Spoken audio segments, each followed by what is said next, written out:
예, 내년도 세법 개정안 내용 저희가 조금 더 몇 가지 포인트를 좀 집중을 해서 좀 살펴보도록 하겠습니다. 오늘 도움 말씀을 위해서 두 분 모셨습니다. 제 왼쪽으로 박연미 평론가 나오셨습니다. 어서 오십시오, 평론가님. 안녕하세요. 예, 오른쪽으로 강남대 유호림 교수 모셨습니다. 교수님 어서 오십시오. 안녕하세요.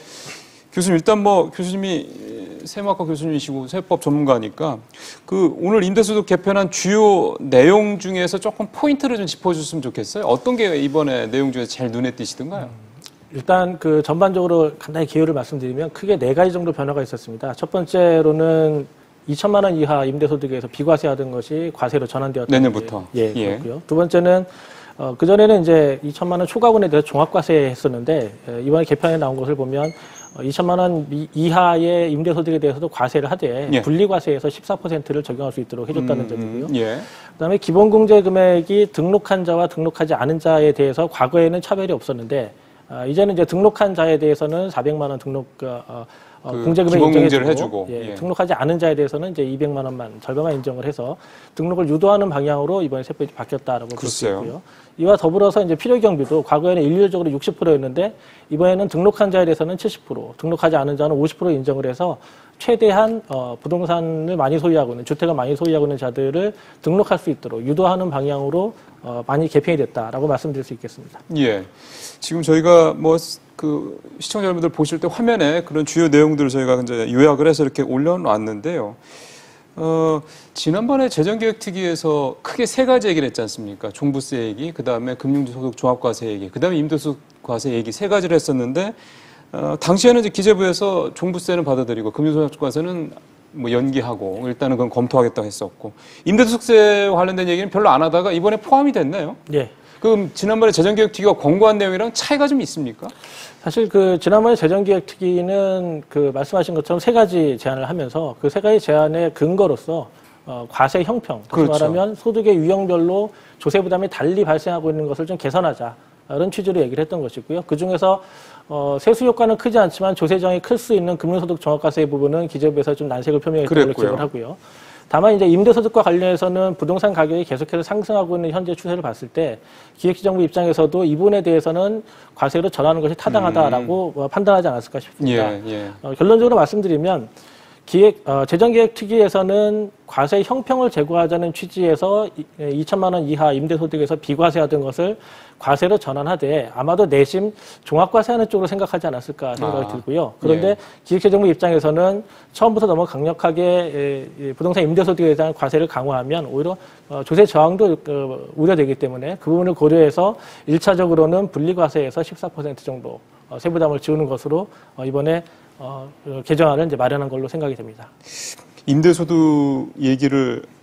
임대소득에 대한 과세를 강화한다는 얘기가 나면 항상 따라붙는 얘기가 그 임대소득으로 먹고 사는 은퇴자분들, 그 양반들 어떡하라고 항상 이런 얘기들이 꼭 따라붙어서 나오거든요.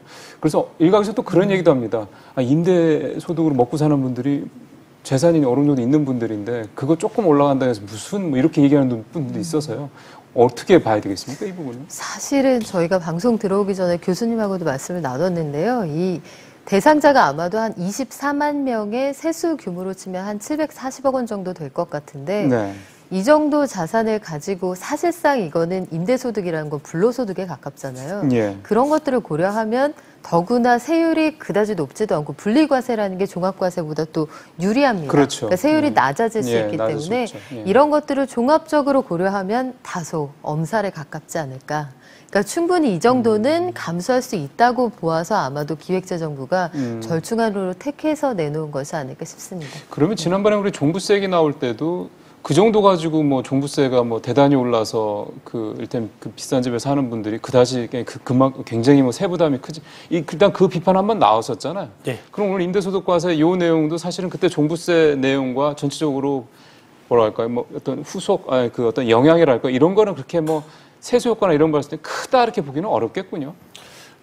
제가 일단 간단히 기획재정부에서 이번에 발표했던 사례를 하나 말씀을 드리면요. 2주택자와 3주택자의 경우를 이제 1년에 얼마의 임대소득이 발생하고 얼마를 세금을 내는지를 사례를 들어 설명을 했습니다. 간단히 말씀드리면 2주택 소유자 중에 월세로 100만 원 그리고 보증금으로 5억 원 정도를 임대하고 있는 사람, 예. 자기 본인이 거주한 주택 이외에 예. 이 임대자의 경우에는 이제 월세가 1년에 1,200만 원 가량 발생이 그렇죠. 되고 그다음에 보증금 5억 원의 최소한의 예금이자에 관련된 소득이 발생이 됩니다. 그럼에도 불구하고 이번에 새로 나온 규정을 살펴보면 필요 경비로 840만 원, 1,200만 원 이제 840만 원 인정이 되고 공제 금액이 400만 원이 있기 때문에 만약에 등록을 했다라는 전제하에서 말씀드린 겁니다. 그렇기 때문에 사실 낼 세금이 없습니다.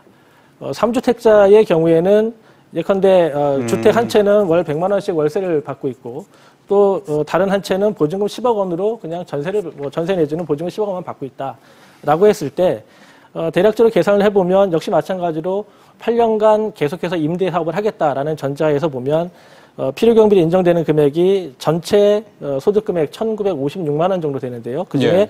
1,369만 원이 필요경비로 인정이 되고 공제금액이 400만 원이 발생하게 됩니다. 그래서 과세표준은 대략 187만 원, 세금은 26만 원인데 여기에 또 세액 감면 75%를 또 적용하게 되어 있습니다. 그래서 말씀드린 것처럼 본인 거주주택이 하나 있고 월세 100만 원, 연 1,200만 원 소득이 있고 보증금 10억 원을 가지고 있는 자산가가 이번에 임대소득과세로 세금을 1년에 납부하게 되는 게 약 6만 5천 원입니다. 그렇기 때문에 예. 결코 조세 부담이 무겁다라고 생각하기는 어려울 것 같습니다. 그럼 그 얘기를 거꾸로 한번 생각해 보죠. 이거 박평론가한테 먼저 여쭤보겠습니다. 나중에 또 우리 이 교수님한테 여쭤보고요.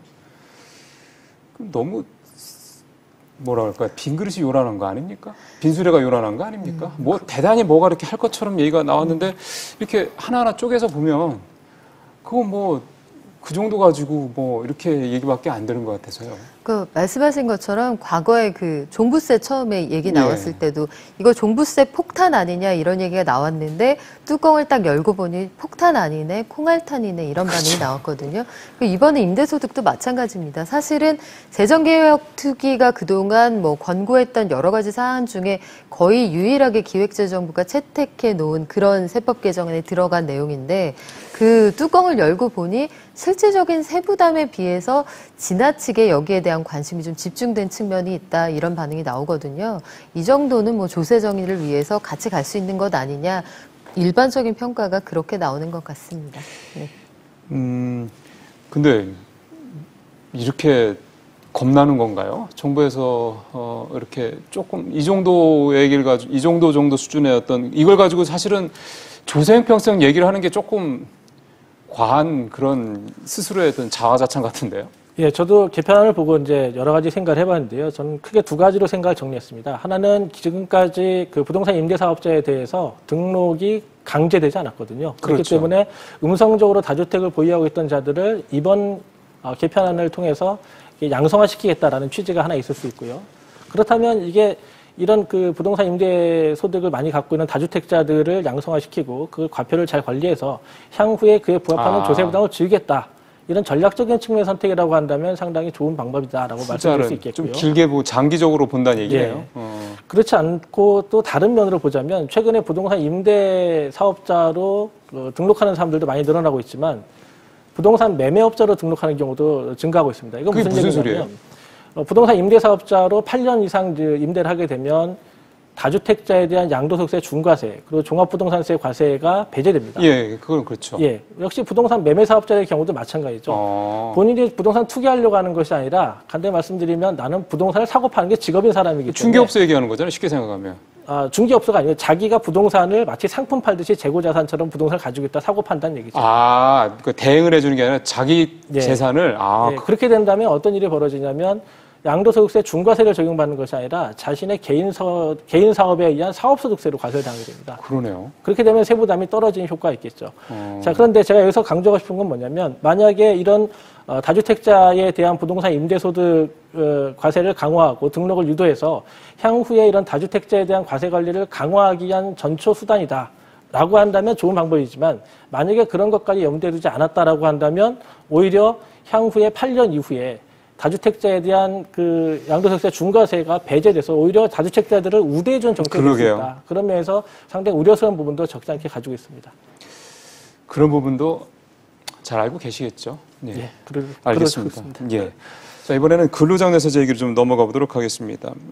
지금 내용을 보면 이제 근로장려금하고 자녀 장려금 이런 식으로 해서 이제 5조 원에 가까운 연간 뭐 4조 7천 원이니까 5조 원에 가까운 이제 지원을 해준다 이런 내용이거든요. 박평론가님. 네. 어떻게 보세요? 저소득층에 대한 실질적인 지원 효과가 있어서 상당히 이 EITC 같은 경우 근로장려금 제도 같은 경우 굉장히 좀 높게 평가하는 사람들이 많던데요. 그렇죠. 말 그대로 정밀 타격을 하겠다는 얘기인데 돈을 그냥 그 일반적으로 푸는 것보다 정말 필요한 그러니까 EITC 제도의 본래 취지는 일하는 빈곤을 줄이겠다는 그렇죠. 뜻이거든요. 예. 일을 하고 있지만 계속 가난한 상태에 머물고 있는 사람들에게 계속해서 일할 의욕을 유지할 수 있도록 하겠다. 그리고 실질적으로 삶이 좀 나아질 수 있도록 도와주겠다 이런 얘기인데 현행하고 개정안 사이를 보면 뭐 단독 가구의 경우에는 뭐 종전 1,300만 원 미만에서 2,000만 원 미만으로 연소득 기준이 대폭 완화가 그렇죠. 됐고요. 예. 헛벌이 가구가 도움이 좀 많이 받을 수 있겠다 이런 평가가 많이 나왔습니다. 헛벌이는 그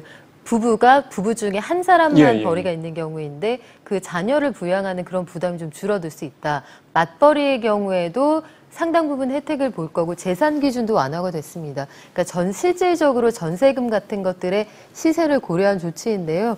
글쎄요, 당분간은 뭐 이 조세, 그러니까 재정 지출뿐만 아니라 세금에서 예, 바로 예. 환급해주는 예, 이런 예. 형태로까지 그러니까 양쪽에서 지출하는 게 바람직한 것이냐에 대한 논란이 있겠지만 일단 지금 뭐 최저임금이니 여러 가지 충격들이 좀 있는 상황이기 때문에 물가도 많이 올라가는 상황이고요.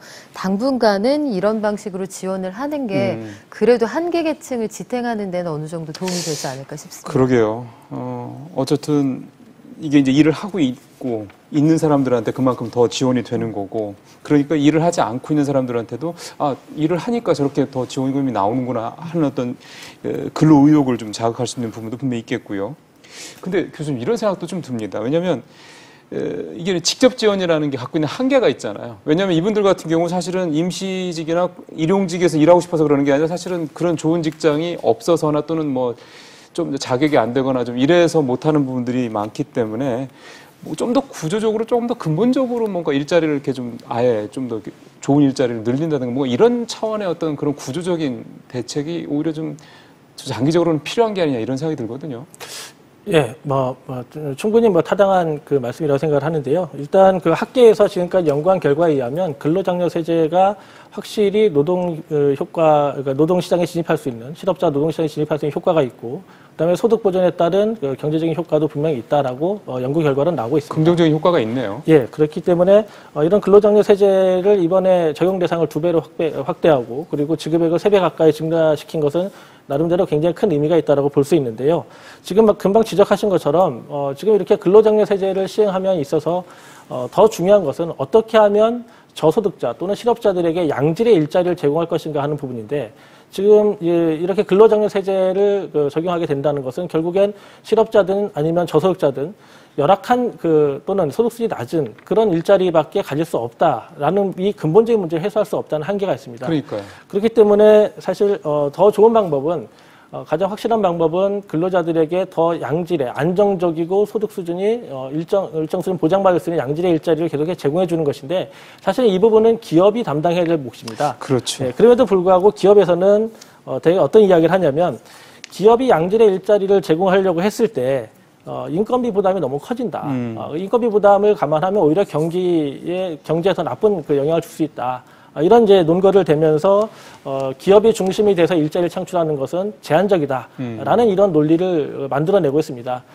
예컨대 올해 3월 달에 한국경제연구원에서 나온 그 연구 보고서가 있는데 제목이 일자리 창출 지원 조세 정책의 평가 시사점입니다. 여기서 뭐라고 이야기를 하고 있냐면 기업이 직접적으로 일자리를 창출하는 것보다 정부가 근로장려세제를 통해서 직접 재정 지원 또는 소득 보조를 해주는 것이 고용 창출과 유지에 더 효과적이다라는 그 결과를 제시하고 있습니다.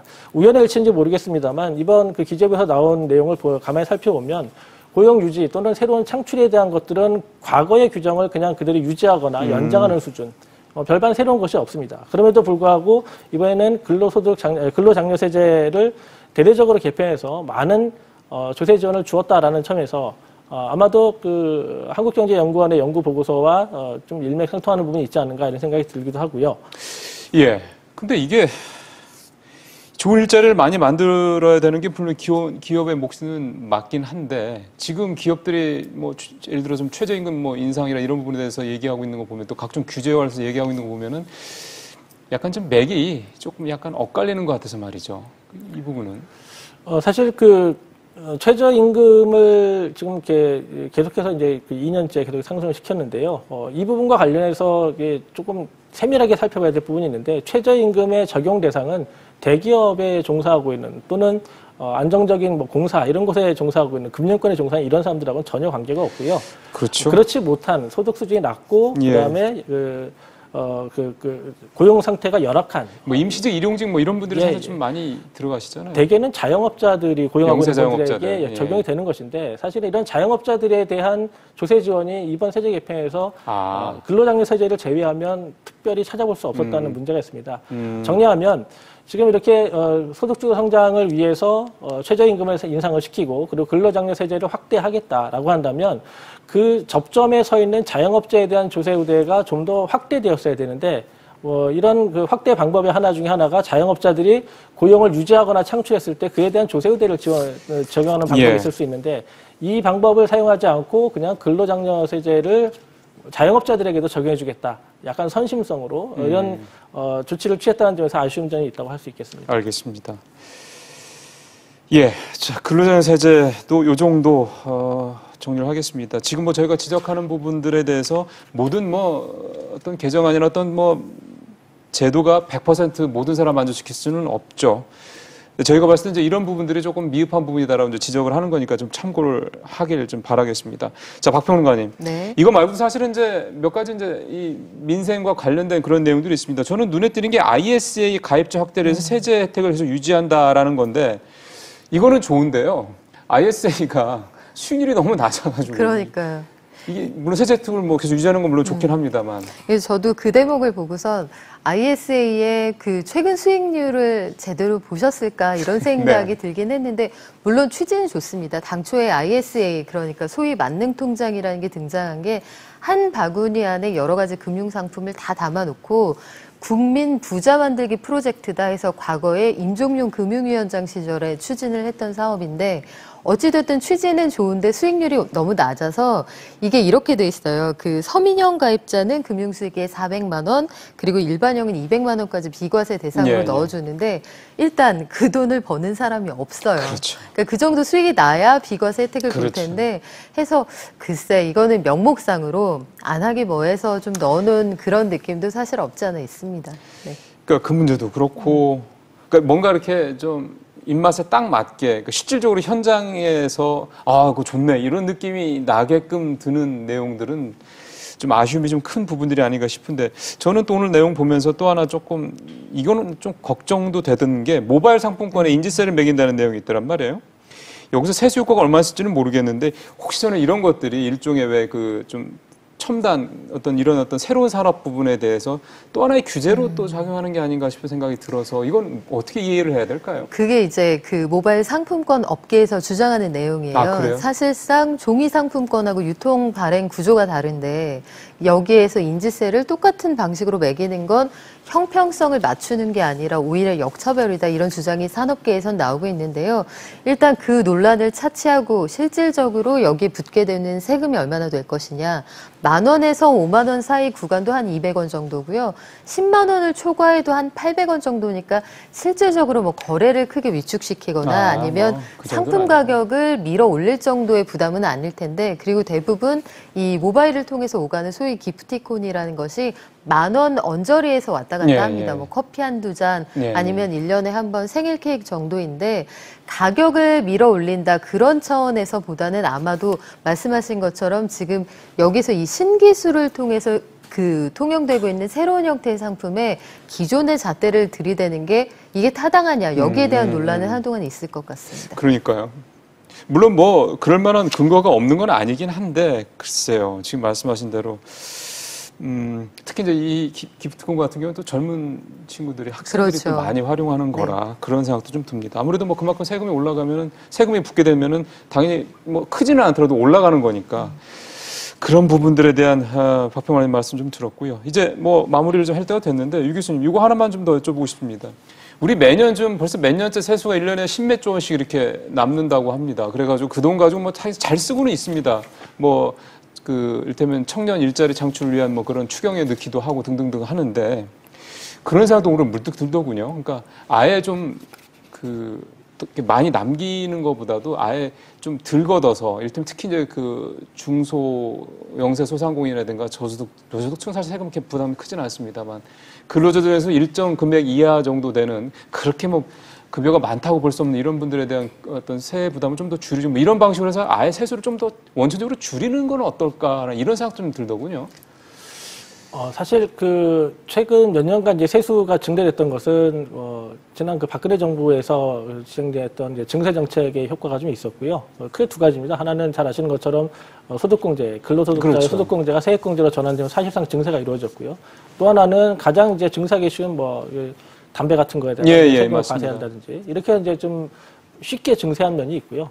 이번에 이제 세수가 좀 증가한 부분은 사실은 조금 더 통계를 자세히 봐야겠습니다만 올해 상반기까지 소득세하고 부가가치세 세수가 상당히 많이 들었습니다. 이 말은 뭐냐면 올해 근로소득자와 그다음에 부가가치세, 다시 말하면 과세사업자들이 매출이 늘었다는 얘기거든요. 예. 그 말은 작년에 소득주도 성장을 한다고 최저임금을 인상하고 그랬는데 그 효과가 사실은 벌써 조금씩 나오고 있는 거 아닌가라고 유추해 볼 수 있는 대목이라고 볼 수 있습니다. 그렇게도 볼 수 있다. 예, 그렇기 때문에 지금 말씀하신 것처럼 저소득자들에 대해서 또는 영세 자영업자들에 대해서 세부담을 좀 줄여주고 그 세부담 줄여준 것을 통해서 직접적인 보조를 하는 방식도 생각해 볼 수 있습니다만 이미 영세 서민들은 더 이상 납부할 세금이 없을 정도로 감면해줄 수 있는 세금이 없을 정도로 소득 수준이 낮은 상태이기 때문에 1차적으로 소득을 계속해서 상승시켜주는 것은 필요한 부분이라고 생각을 하고요. 또 하나는 이런 과정에서 정부 재정을 통해서 근로소득 장려세제를 이용하는 것도 아마 시너지 효과가 있을 거로 생각이 됩니다. 다만 이 부분에 있어서 잊지 말아야 될 부분은 소득주도 성장에 있는 임금 인상과 그리고 근로장려세제의 접점에 있는 자영업자들에 대해서 어떻게 하면 추가적으로 소득을 보전해 줄 수 있을 것인가. 이런 부분에 대한 고민이 좀 더 있다면 아마도 중장기적으로 좀 더 유효한 정책 방향이 되지 않을까 생각이 듭니다. 알겠습니다. 또 하나의 과제를 좀 생각을 하게 되면서 좀 오늘 이 세법 개정안에 대한 좀 분석 내용들을 좀 마무리를 하도록 하겠습니다. 우리 박병관 말씀 잘 들었습니다. 교수님 말씀 잘 들었습니다. 감사합니다.